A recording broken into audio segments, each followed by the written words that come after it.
Hi friends, this is Activity 1 for Science.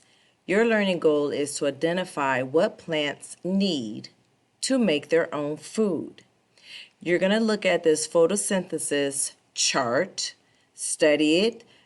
Sunlight, it has food, water, oxygen, gas, nutrients.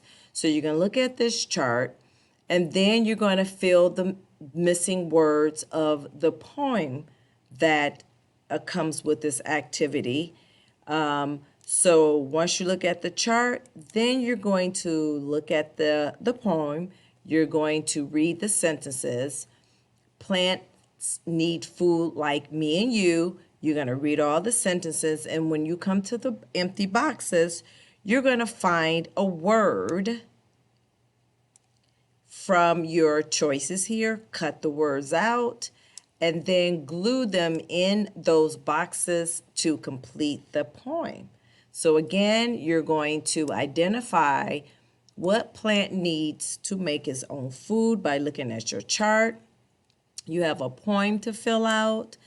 You're going to look at your sentences, read the sentences, and then come and look at your word choices, cut them out, and then glue them in the boxes, and you're done.